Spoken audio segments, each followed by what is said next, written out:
Congratulations! We apparently made it past the 11th day of the 11th month of the 11th year of the dragon. Today's signs were a 3 and 1.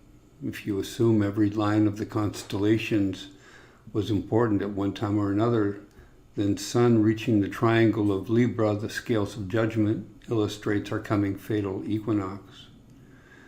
Virgo just gave birth to 2 strapping young boys, one destined to be our god of war for World War III.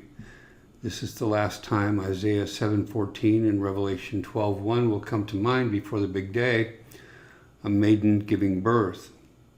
Venus is at the bow, ready to light up the sky. Saturn is at the turn of Capricorn, waiting for Jupiter's spin at the tail of Cetus. Goddess Inanna, Aquarius, holds her first dough ring. Watch out for when she grabs her second in April and doesn't let go of it until November. Here are 7 lights of the heavens about to disappear behind a veil.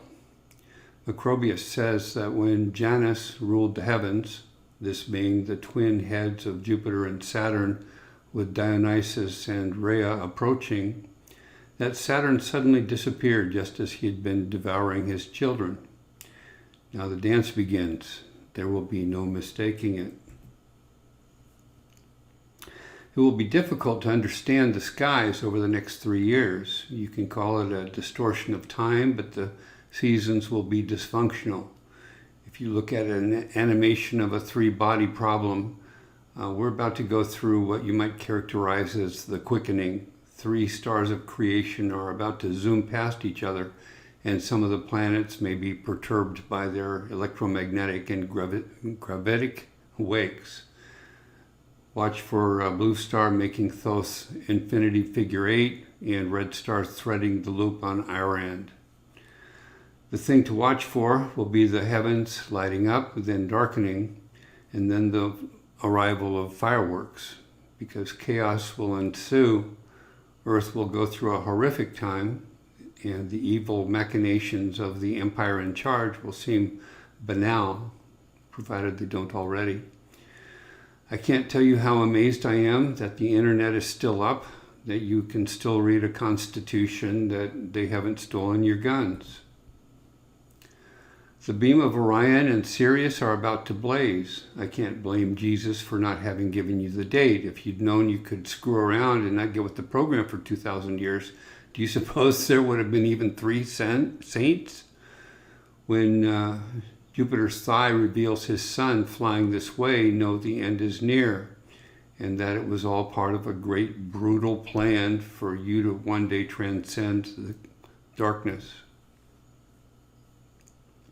We've talked about how the 4th ram is the 5th Ahau is the 7th Sar, how apocalypse is just a dirty word for creation, how the end is our beginning. All is part of the transformation now.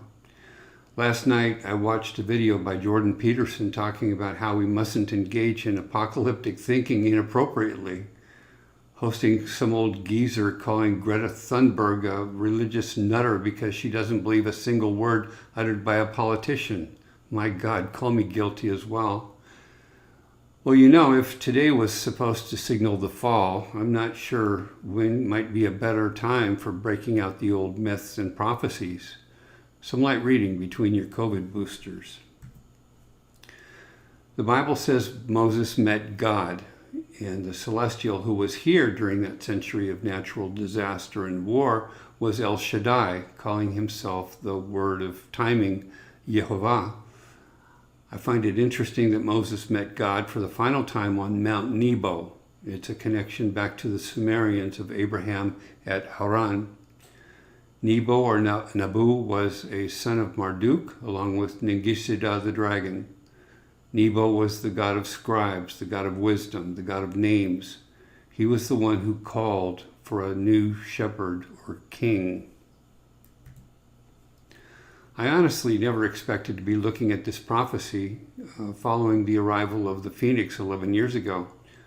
So I'm guessing God will show his displeasure with us on the Enochian calendar, or in other words, closer to January 25th instead of today. I've been extremely and pleasantly surprised to see the hand of God's grace still with us so late in the trials. The word coming to us at the beginning of March, momentous as it might be, won't be as bad as when we face the lioness sometime later. After an entire procession, it will be fascinating to see whether we're jerked around in discrete pole shifts or if it's more like Earth's attitude swinging gently between months and seasons. Again, if you see lines of the constellations as trying to remember something important, next February is fascinating. Too bad the Inquisition got to the Ojuela stone.